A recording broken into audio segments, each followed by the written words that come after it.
Good evening, I'm William Brangham. Amna Nawaz and Jeff Bennett are away. On the NewsHour tonight, the rescissions bill goes back to the House for a final vote. We look at the impact on public broadcasting. This is such an American institution trusted by people across political divides. And what's so short-sighted about it, I think, is that this affects mostly rural communities. We speak to the president of Planned Parenthood to discuss the fallout of funding cuts to that organization. Planned Parenthood is a part of the public health infrastructure. We are a safety net of safety nets.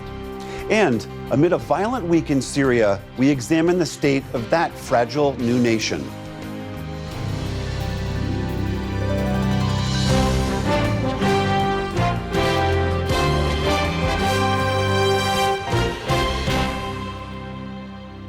Major funding for the PBS NewsHour has been provided by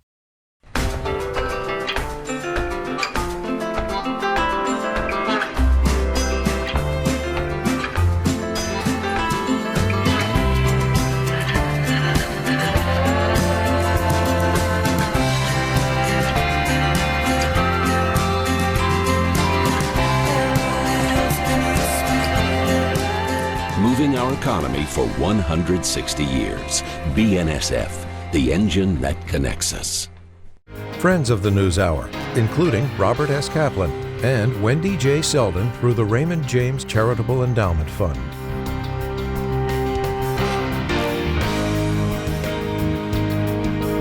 Carnegie Corporation of New York, working to reduce political polarization through philanthropic support for education, democracy, and peace. More information at carnegie.org. And with the ongoing support of these individuals and institutions.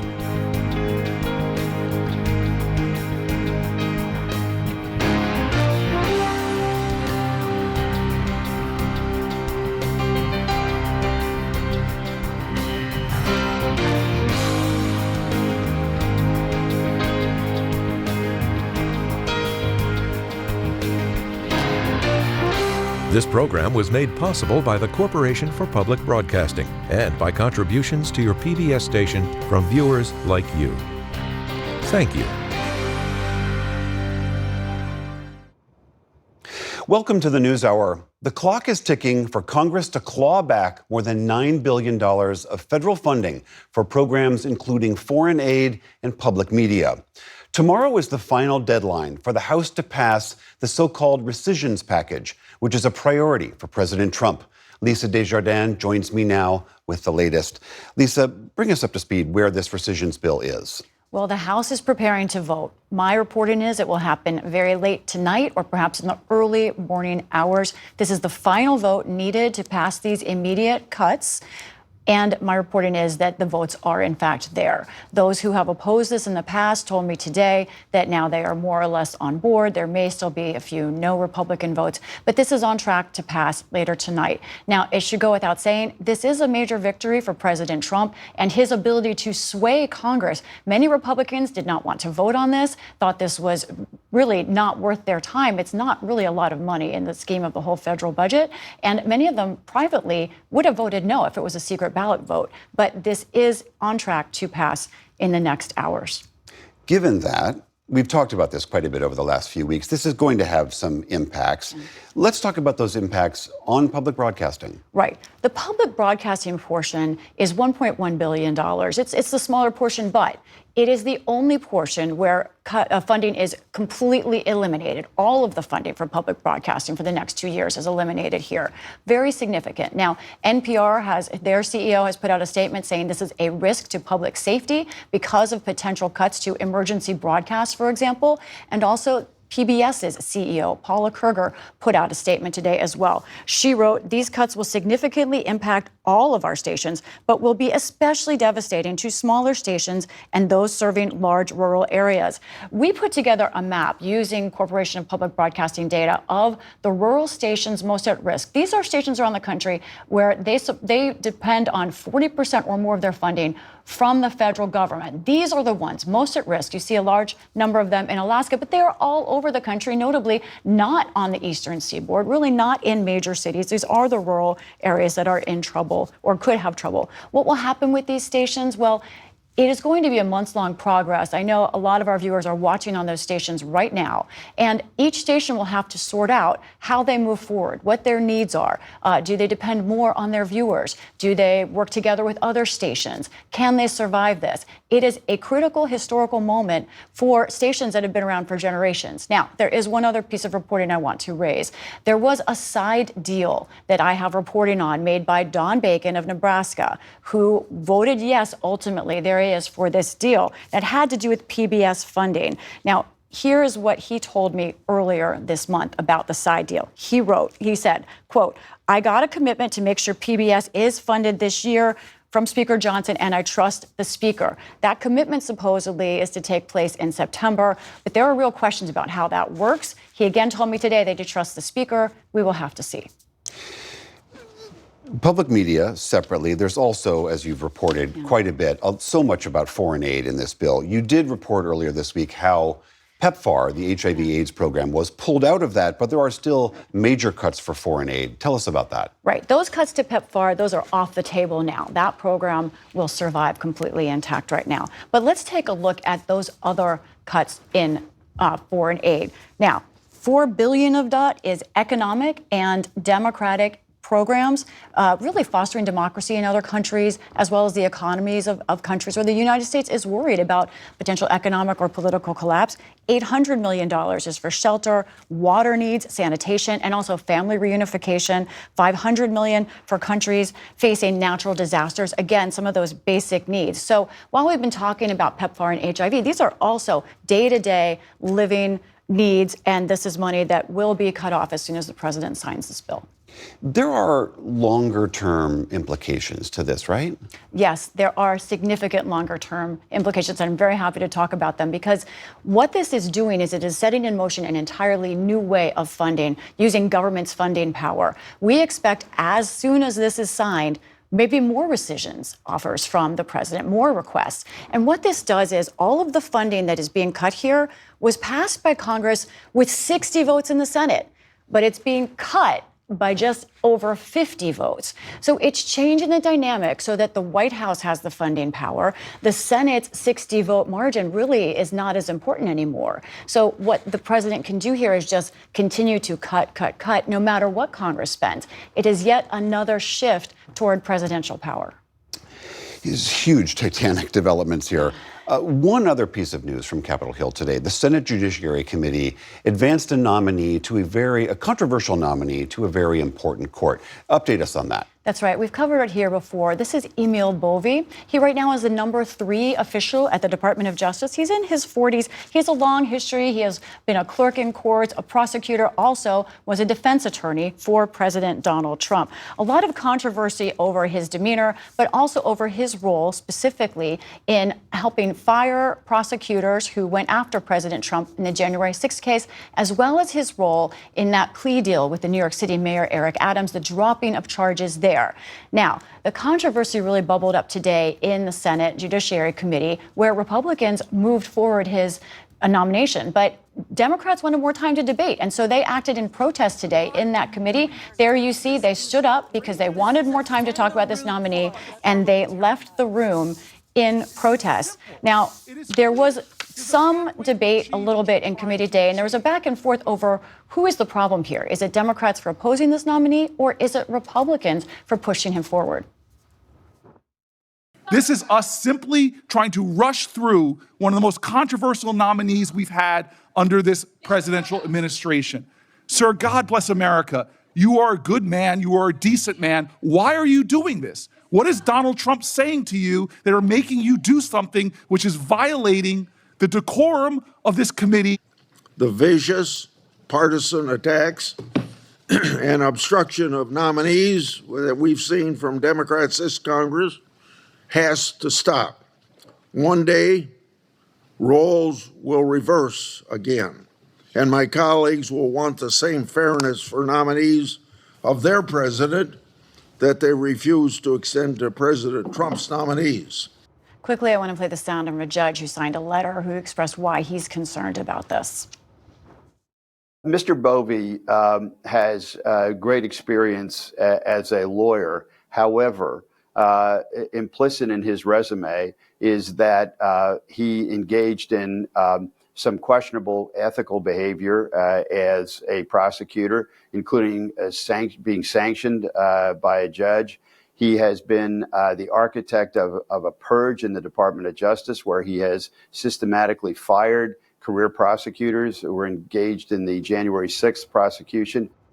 Bovee told senators, though, that's a wildly inaccurate representation of him, and he's just an attorney. He is on track to get this important nomination and confirmation. Lisa, thank you so much. You're welcome.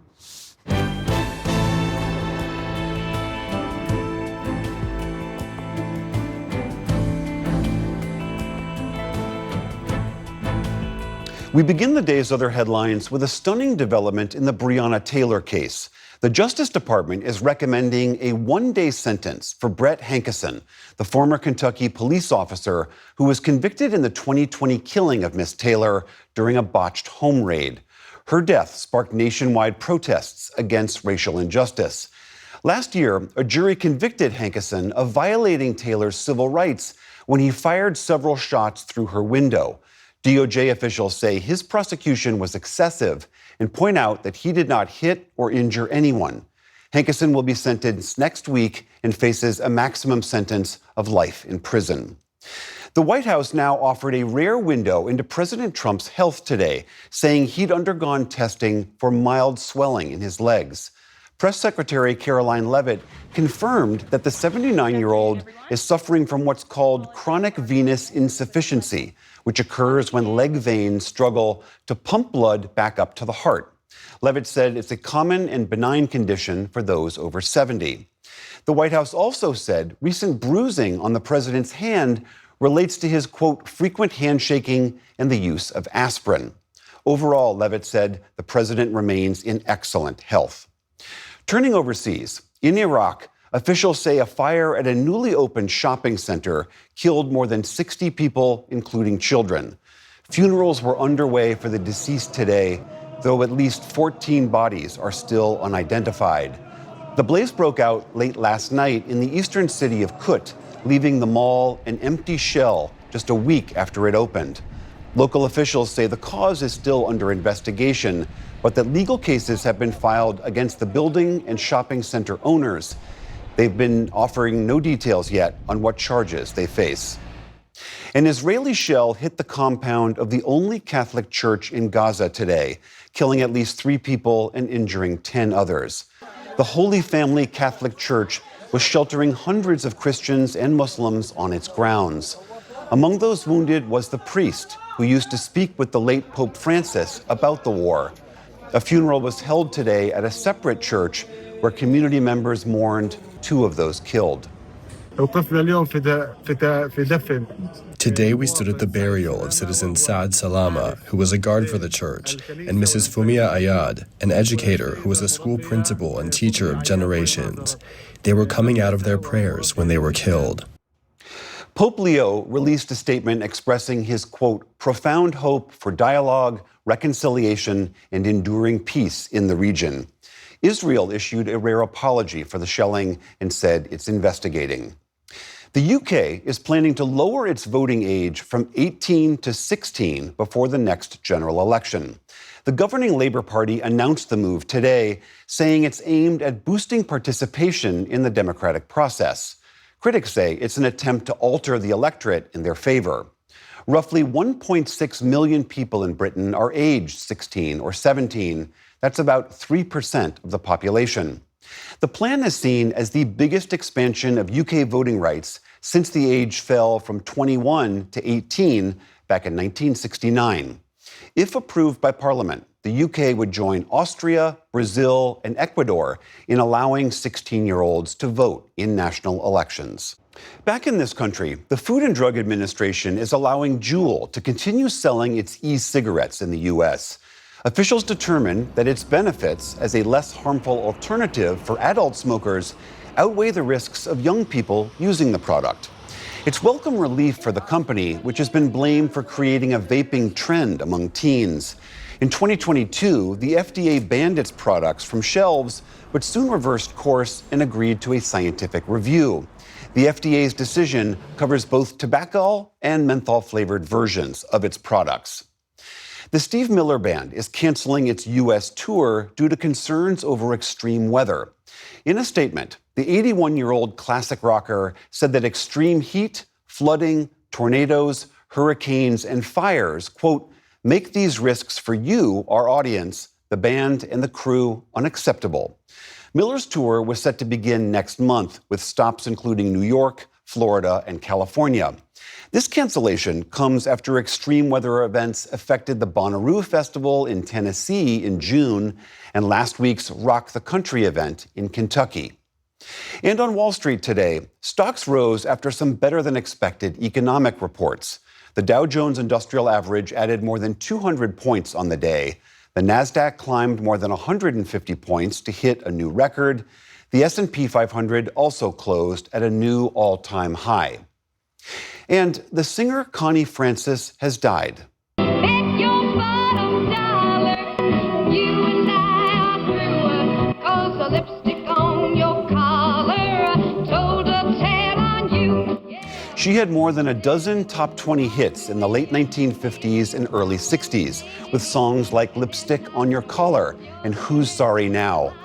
Francis started singing as a child and signed a record contract when she was a teenager, but her later life was troubled. She was raped at knife point in 1974 and was committed to a psychiatric hospital by her father in the 1980s. Earlier this year, though, she came back into the public eye when her song Pretty Little Baby blew up on TikTok. Pretty little baby, I'm so in love with you. To think that a song I recorded 63 years ago is captivating new generations of audiences, truly overwhelming for me. Thank you, TikTok. She was hospitalized 2 weeks ago for extreme pain. Connie Francis was 87 years old. Still to come on the NewsHour, public media faces tough choices as Republicans slash federal funding. The IRS looks to share personal data with immigration agents as deportations ramp up. Journalist Jose Antonio Vargas discusses an update to his book about undocumented immigrants. This is the PBS NewsHour from the David M. Rubenstein Studio at WETA in Washington and in the West from the Walter Cronkite School of Journalism at Arizona State University. As we've heard, the House is moving to revoke $1 billion in already approved funding for the Corporation for Public Broadcasting, the entity that steers taxpayer funds to PBS, NPR, and public media stations. To talk about the potential impact on PBS, we turn to one of this network's most acclaimed and most watched filmmakers and directors, Ken Burns. The Ken Burns collection on PBS includes more than 40 documentaries on a wide range of subjects, including the Civil War, baseball, Vietnam, and country music. His new documentary series, The American Revolution, is scheduled to premiere on PBS in November. Ken Burns, so good to have you on the program. The federal government, as you well know, has for over 5 decades supported, through CPB, public media. That very much looks likely to end starting tomorrow. As someone whose work is so central to this network, how is this news sitting with you? Well, not very well. I think we're all in a bit of a state of a shock and also sort of reeling at the short-sightedness of it all. This is such an American institution trusted by people across political divides, geographic divides, age groups. And what's so short-sighted about it, I think, is that this affects mostly rural communities or the hardest hit. My own films probably get somewhere around 20% of any given budget from the Corporation for Public Broadcasting. That's a significant hit. We'll scramble. We'll have to make it up. I'm confident that with the extra work, it will happen. But it's those projects at the national level that might get 50 or 60, maybe even 75% of their funding from the Corporation for Public Broadcasting. They just won't be able to be made. And so there'll be less representation by all the different kinds of filmmakers. People coming up will have an impossible time getting started. I think the first film that I made and was broadcast by PBS in the early 80s called Brooklyn Bridge had money from CPB and from various CPB programs. And so there's a kind of pall that we feel. My biggest thing is I travel around the system all the time, and I meet in big markets and small markets, and you begin to see the way in which, particularly in those small rural markets, the PBS station is really like the public library. It's one of those important institutions. It may be the only place where people have access to local news, that the local station is going to the city council meeting, they're going to the school board meeting, they're going to the zoning board. There's a kind of sense of local accountability, and as news becomes nationalized and even internationalized, there's a loss there. They're not just losing the prime time schedule, they're losing also context with emergency alert systems and homeland security and continuing education and classroom in the air, along with children's programming and prime time. So there's a sense that this is an incredibly short-sighted move to do this. There are so many unknowns about how this will play out. I mean, the leaders of PBS and NPR and the NewsHour have said, we are not going away. We will keep doing our work. Right. But given that there are so many institutions getting cuts, public education, public health, medical research, do you think that PBS writ large, public media writ large, will be able to fill this funding gap, given there are so many other outstretched hands? Well, that's a really wonderful question. I think the answer has to be yes. We're not giving up. One of my films that you mentioned is baseball, and Yogi Berra said it ain't over till it's over. And I do not think it's over. And I think we're going to keep trying to make our case. And I think the absence of us will be particularly pronounced. And I think people across the aisle, this is not a political thing, this is the most American of institutions. People across the aisle will be suddenly realizing, I think we've gone a little bit too far, and find ways to appropriate. You know, I've been working for the last decade on a film about the American Revolution. And one of the things, of course, at the heart of it is all of those great ideas, particularly the second sentence of the Declaration, which ends with, for most Americans, a kind of inscrutable phrase, the pursuit of happiness. The key word in that is not happiness, I think, but pursuit.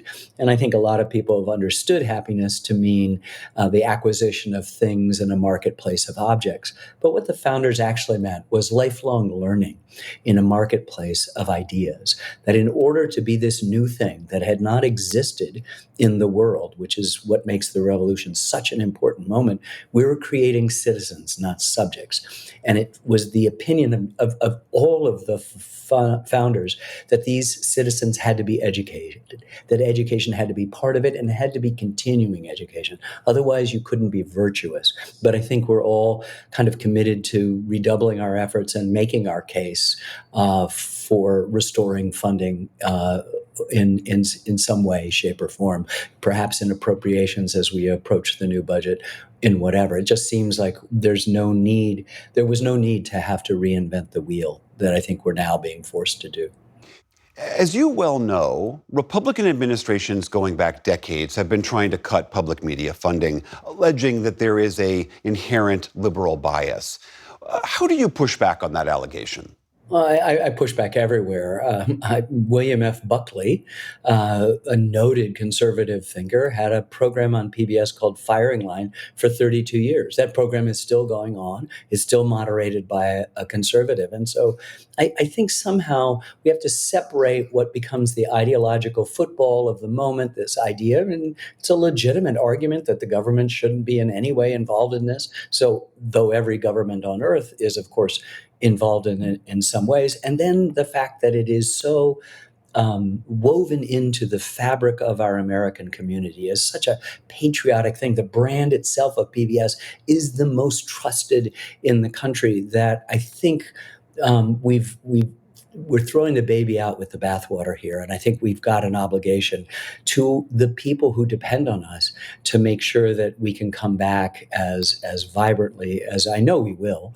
We will continue to do it. We'll still have those programmings, but I'm still worried about that small town in Nebraska or South Dakota or Alaska that is suddenly really in the greatest existential crisis they've ever had. And their citizens will be bereft of the services that the public broadcasting service, not system, offers them.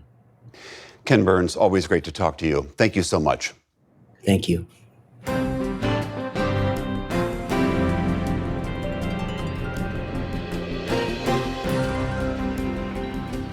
Since President Trump signed his sweeping domestic policy bill into law, one key provision, which prevents Planned Parenthood clinics from receiving Medicaid funding, has already been blocked by a federal judge after the organization sued. Tomorrow, Judge Indira Talwani will hear the first arguments in the case since she issued a temporary restraining order. Joining us now to discuss this further is the president and CEO of Planned Parenthood, Alexis McGill Johnson. Thank you so much for being here. As I mentioned, Judge Talwani has already said that she believes your case is likely to succeed in proving that parts of this law are unconstitutional. What is the argument you're making in this suit? You know, ultimately, this case is about the fact that this reconciliation bill is devastating to patients and entire healthcare system, all because of a decades-long plan to target and defund Planned Parenthood. We see our argument and our best case is to expose the naked attempt to attack and really punish Planned Parenthood, not simply for providing access to abortion care, which we know Medicaid does not cover, but in fact to be a strong advocate and vocal rights supporter for abortion access across this country. And so we are leaning heavily on the First Amendment to protect our right to free speech and our right to association, because we believe that that is a fundamental freedom that should protect everyday Americans who seek access to healthcare from the providers who fight so hard on their behalf. If, as you're saying, though, that Medicaid doesn't cover abortion, why was this so crucial for Planned Parenthood? I mean, what would happen if your suit failed and Medicaid was blocked? Well, in fact, you know, Medicaid is an insurance provider, as we know, for low-income communities, and half of all Planned Parenthood patients rely on Medicaid to get care. You know, Planned Parenthood is a part of the public health infrastructure. We are a safety net of safety nets. And so taking away access to Medicaid for patients who need sexual and reproductive health care services in largely rural communities or medically underserved areas is devastating on the communities that are being served. Planned Parenthood providers, just like any other healthcare provider, deserve to be reimbursed for the services that they provide, whether they are being reimbursed under a program like Medicaid or private insurance. And so we think it is fundamentally unconstitutional to target an organization like Planned Parenthood simply because we support abortion rights. Conservatives have argued that this isn't about Planned Parenthood per se, but it's about the power of Congress to decide where taxpayer dollars are spent. Some of those legislators also argue that they just simply don't want any money to support abortion care, reproductive care at all. What is your counter to that? The way this law was designed was specifically to target Planned Parenthood as a provider and our associated organizations, affiliated organizations. So, you know, when you design a law that intends to just trap one organization, at best two, in it, that is really a targeted backdoor abortion ban, because they know that by attacking the resources that Planned Parenthood gets for providing things like STI testing and treatment, for providing birth control, for providing, you know, wellness exams and breast cancer screenings. Those are the sorts of things that are being defunded in this egregious law. And access to abortion is really just a backdoor ban while they take away access to the other services. There was a recent KFF poll that indicated that 46% of Republicans in the U.S. opposed defunding Planned Parenthood. But nearly all the Republicans in Congress voted for the law that does exactly what you're arguing. How do you explain that mismatch? I think what we have is a Congress that has been heavily gerrymandered, meaning the districts have been designed to, essentially elect some of the most extreme Republicans who are out of step with their constituents, state by state, as you have seen in ballot initiative after ballot initiative. States like Kentucky and Montana and, Ohio and Michigan, Kansas, states that are purple or red at best, have all voted in support of reproductive freedom one way or another. But we also know it is incredibly close. This bill passed with just the bare minimum margin in both the House and the Senate. All of those Republican senators who voted to defund Planned Parenthood are now vulnerable in many ways because of their constituents that are going to be harmed in the areas that they are serving. I want to ask you just one broader picture question here. I mean, it's been 3 years since Roe was overturned. I'm just curious how you all are approaching this moment with an administration and some state legislatures that seem determined to double down on these attacks on reproductive and abortion care. I will tell you that every single day, Planned Parenthood health centers open up their doors, right? The people who are truly on the front line of fighting tyranny, they walk through protesters. They ensure safe passage for patients into clinics, and they deliver the most incredible, high quality, time sensitive, life affirming care imaginable. I won't say it is not a challenge, obviously, to do it in a climate that has been determined to, tear us down at every fight, to deny our ability to make the most basic healthcare decisions about our own bodies. And yet, in true admiration, they show up because they know that when people are denied the opportunity to make decisions about their lives, then they are denied the opportunity to determine their futures. And we know most Americans are with us on that. And that is also what keeps us going. All right, that is Alexis McGill-Johnson, President and CEO of Planned Parenthood. Thank you so much for being here. Thank you.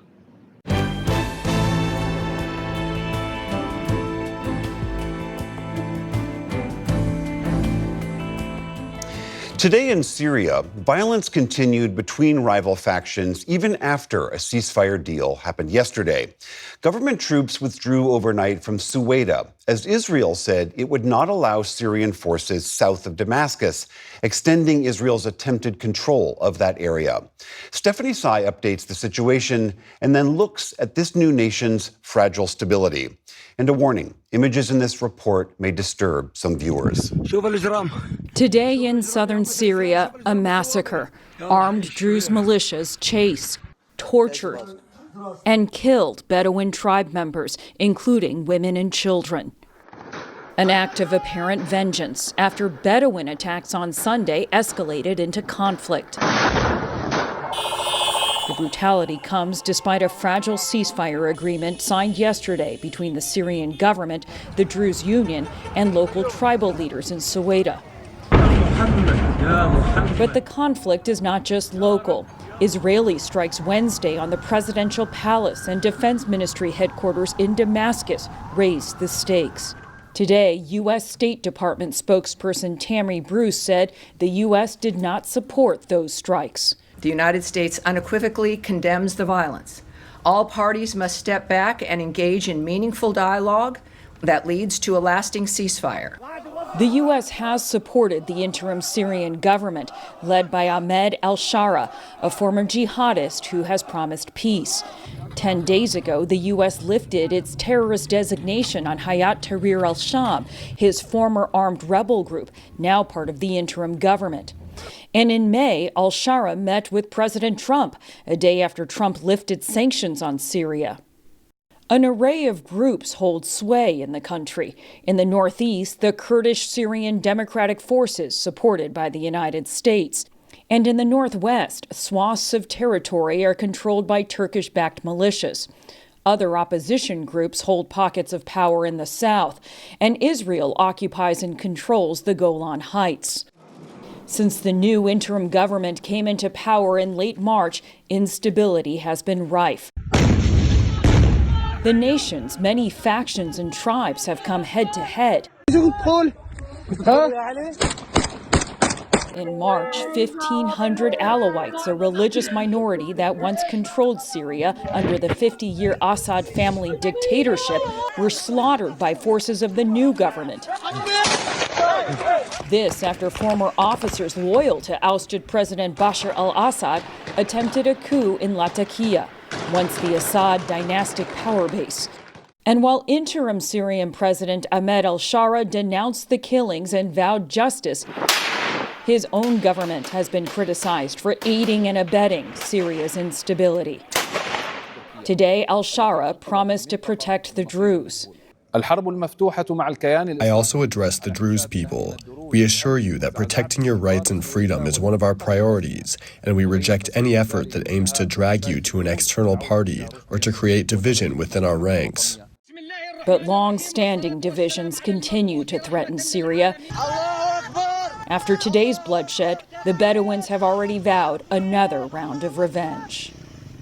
To break down the recent developments in Syria and its regional and geopolitical implications, let's turn to Hassan Hassan, a longtime Syrian analyst and the founder and editor-in-chief of New Lines magazine, joining us today from Virginia. Hassan, it's great to have you on the NewsHour. I want to jump right in to what triggered the appalling violence we're seeing in Suwaida, where clashes erupted between these Druze militias and Sunni Bedouin tribes. What started this? So this was a long simmering problem in Syria over the past few months. But what happened this time is that Israel poured gas into it, basically. Over the past few months, especially over the past 7 months since the Assad regime fell. This is a regime that ruled Syria for almost 60 years. The new government controlled most of Syria except for 4 provinces. One of these is closer to Israel, and it's dominated by the Druze.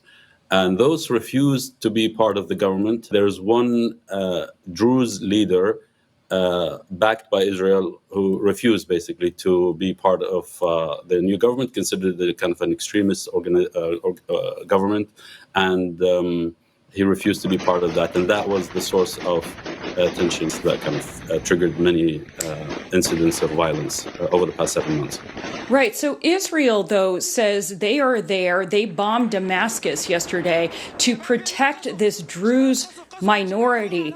Do they have other reasons for why they would target Damascus and want to see this government that is still trying to consolidate and unify Syria, which isn't easy? Do they have other reasons to want that destabilization? Israel does, yes. So Israel has its own reasons. It has been concerned about this new regime in Syria. It regards it as a jihadist-dominated regime because the current president is a former jihadist. So Israel thinks that it has security concerns, that it cannot trust this new regime. They think that this regime, backed by Turkey in Syria, is basically a future threat that Israel cannot just allow to stabilize the country and control the whole country in for the long run. On the other hand, Hassan, the transitional government itself, led by President al-Shara, has been accused of its treatment of the Druze minority. And we just talked about in the piece about a massacre against the Alawites a few months ago. So in both cases, in March, when incidents happen or clashes between the Syrian government or pro-government forces in the coastal region, the western region of Syria, and now in the southern parts of Syria against the Druze, or between the Druze and the government, both incidents were triggered, objectively speaking, by the Alawites and the Druze. But the violence that perpetrated against the Alawites and the Druze have raised concerns about how a new government treats minorities. This is a real concern for both Syrians and for outsiders, especially that many of these atrocities, at least according to the government, are committed by pro-government forces that are, tend to be radical or extremist, and they don't follow the orders. The orders from Damascus. And yet there are a lot of international players, including the United States government, continuing to support the interim government and al-Shara.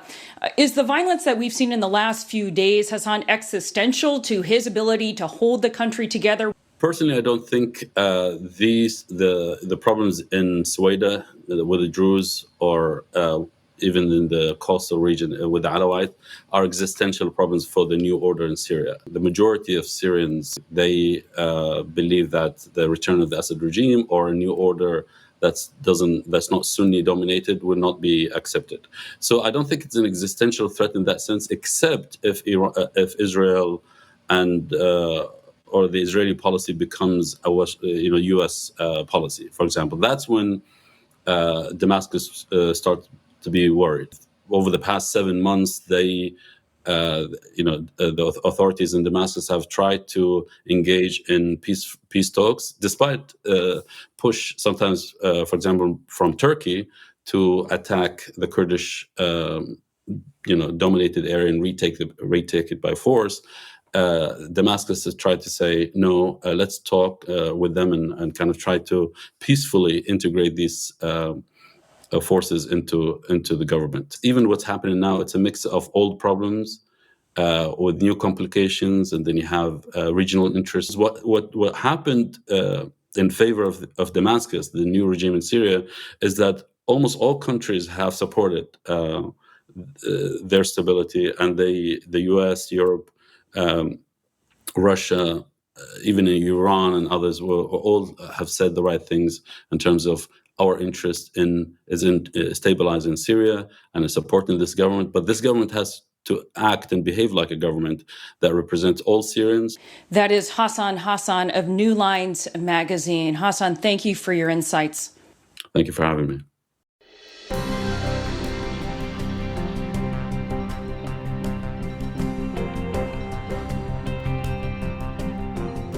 The Trump administration is starting to turn over personal data to immigration authorities to aid its crackdown on undocumented immigrants living in the country. The Associated Press reported today the administration is giving ICE access to data of nearly 80 million people enrolled in Medicaid. And a new report by ProPublica finds the Internal Revenue Service is building a computer program that would give immigration agents unprecedented access to sensitive taxpayer data, including home addresses. For more on this, we are joined by one of the reporters on that story. Christopher Bing is technology and national security reporter at ProPublica. Christopher, thank you so much for being here. Lay out for us what you discovered. What kind of data does the IRS have, and why does DHS want it? The IRS is really seen within the government as sort of the holy grail when it comes to data. It has a ton of personal identifiable information for the vast number of Americans and also undocumented people that live in this country. And that information includes home addresses, familial relations, employment information. It also includes information about their banking and financial situation. And so in the hands of immigration enforcement officers, it could really be a treasure trove. For people who might be surprised by this, people who are undocumented in the U.S. are paying taxes, and thus their data is with the IRS? That's exactly right, yeah. The IRS really encourages everyone in the United States who makes an income to pay taxes, and that includes undocumented immigrants. And there's a whole separate category for immigrants to file taxes. And historically, the way it's been viewed is that these immigrants would pay taxes in the hopes that it would help them in immigration court. It would show their life here, the fact that they're paying taxes, that they're following the law, and they actually viewed it as something that would help them in the immigration process. They never expected that they would then be used against them in this way. So you saw the blueprints for this particular computer program. How would it work in practice? Yeah, it's actually, the system is still in development. But it is, the experts that we spoke to said it's quite crude in design, and it would basically just ingest a giant spreadsheet created by DHS and by ICE of their targets. This spreadsheet would need to have a few important pieces of information. It would need to have the target's name. It would need to have at least the last address that ICE has on file, how complete that address would be is something that I think is still being figured out. It would need to have the criminal statute that they're being investigated. And so far from the discussions that we've had with our sources, it's been quite burdensome for ICE to meet this bar. And that's part of the push and pull that we're seeing internally right now. We know that Melanie Krause, the acting IRS commissioner, resigned because of details about this coming out. We've seen 2 other internal IRS officials, chief counsels, have been pushed out as well. How significant of a change would this program be in terms of IRS policy? The real number of people that have left as a result of this growing partnership with ICE is close to the hundreds, actually. There's been dozens of engineers that have left, lawyers, people in the privacy office, and many of them have left in part because they view this as unethical. But another part of this is that they actually see the legal risk in doing so. Taxpayer data is among the most protected and strictly regulated in the United States government, and disclosing it to an unauthorized party carries a felony of up to 5 years. So there's a lot of people who've left the agency, and that's a little bit unique in the broader Trump administration in terms of the type of pushback that we're seeing. And, they're getting closer to launching the system. It looks like it could launch by the end of July. And so the IRS is unique in that really culturally people are taught from day one that you have to be very careful with taxpayer information. And for many of them, this whole effort kind of breaks that ethos. What has the IRS said in response to your reporting? The IRS has been fairly quiet. The Treasury Department has essentially denounced our reporting, as has the White House. They've said that this is all legal, that this follows with the president's priorities to deport undocumented immigrants. And they said that there was a court that essentially said this agreement complied with the law, but that court did not review the blueprint that we have seen, and the court only ruled on the broad contours of the agreement. Your story notes, I'm going to read a quote from this. It says that tax and privacy experts, quote, worry about how such a powerful yet crude platform could make dangerous mistakes. What do you mean by that? What are the risks here? Yeah, the entire way that the IRS searches for individuals in its database is with an identification number. They have their own identification number, and that's how they can find that the crisping that they're looking for is in fact the crisping that lives in Washington, D.C., that is supposed to pay this amount of taxes per year. By searching by name, there's an inherent amount of risk there because there could be multiple people with the same name in a specific county, in a specific zip code, and you have the risk of potentially identifying the wrong person and eventually, in the wrong situation, potentially having deportation officers show up to that address. And so the sources that we spoke with were concerned about that type of thing, of mistaken identity and of innocent people being caught up in DHS's dragnet. Christopher Bing, a tremendous piece of reporting for ProPublica. Thank you so much. Thank you.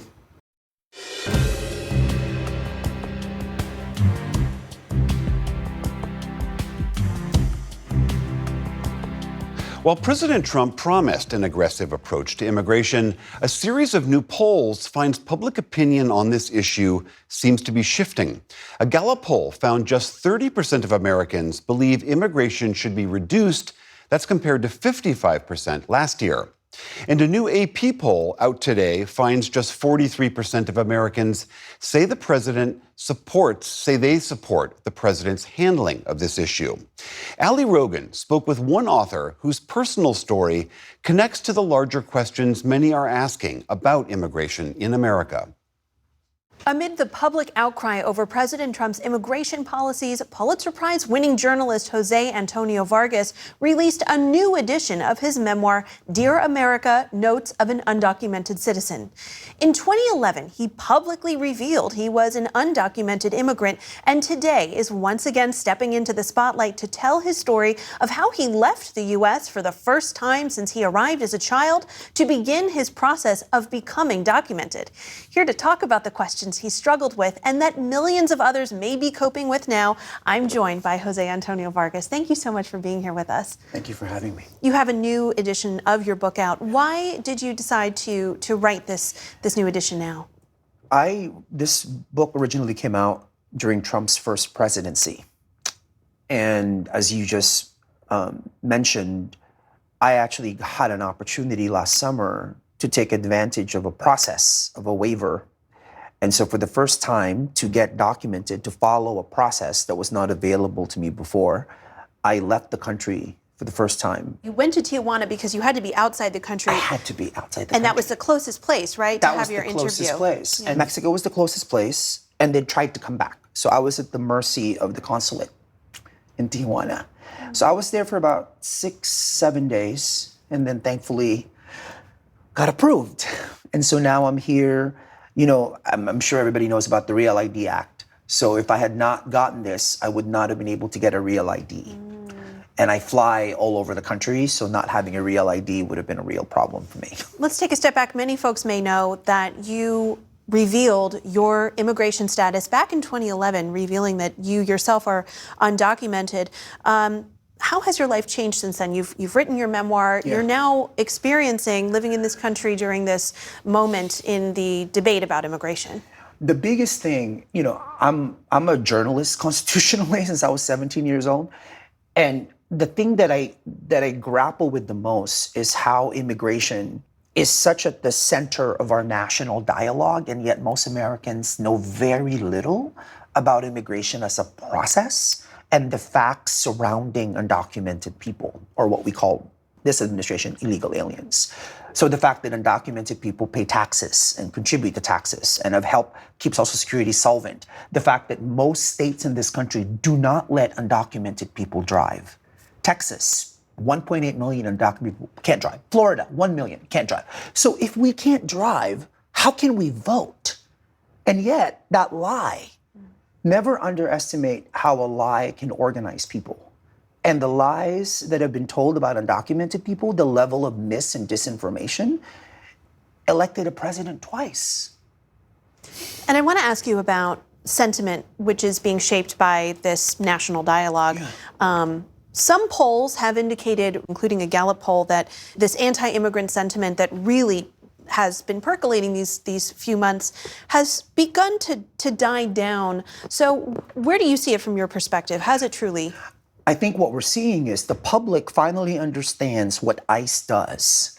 So the fact that ICE is picking up farmers, the fact that they're picking up people who are taking care of kids, the fact that we are now seeing what billions of dollars of immigration enforcement looks like. And in many ways, silver lining is not the right phrase for this, but something is happening that for the first time in the 14 years I've been doing this work, I have not seen so many people say, wait, this is not okay. And how many, $140 billion just got passed so that in the next 4 years, ICE can do what it does? The question now is, as far as I'm concerned, again, having talked to so many Americans in 49 states in the past 14 years, you are the media. You are in charge of the mis and disinformation that surrounds you when it comes to this issue. You are in charge of stepping up, bearing witness. When someone's getting arrested in front of you, what are you going to do? And we're seeing that happen, right?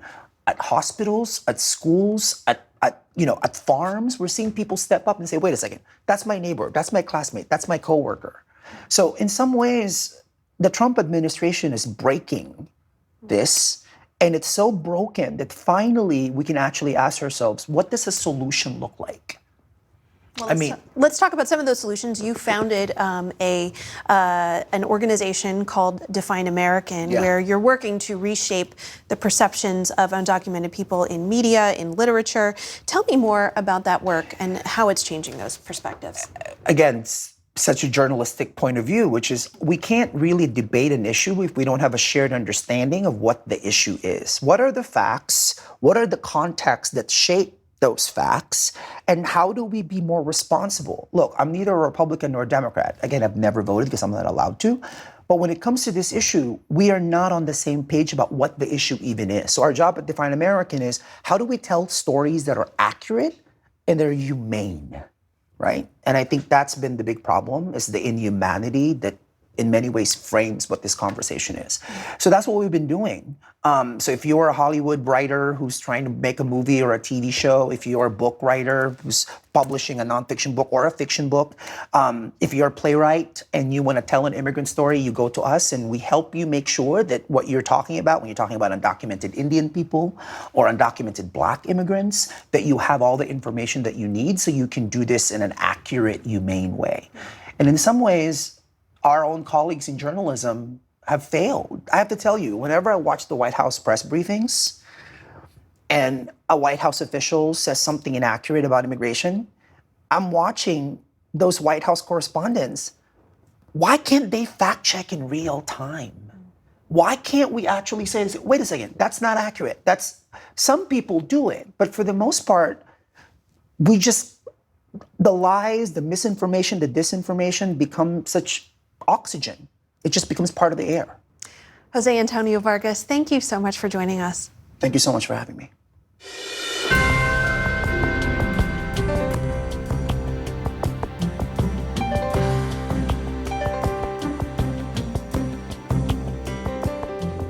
And that is the NewsHour for tonight. I'm William Brangham. On behalf of the entire NewsHour team, thank you so much for joining us. Major funding for the PBS NewsHour has been provided by a successful business owner sells his company and restores his father's historic jazz club with his son. A Raymond James financial advisor gets to know you, your passions, and the way you bring people together. Life well planned.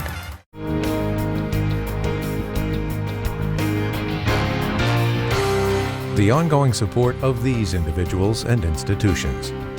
And friends of the NewsHour, including Leonard and Norma Glorfine, and the Judy and Peter Bloom Kovler Foundation. And with the ongoing support of these institutions.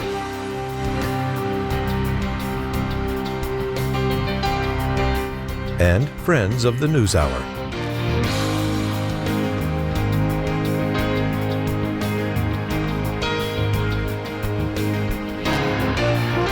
This program was made possible by the Corporation for Public Broadcasting and by contributions to your PBS station from viewers like you. Thank you.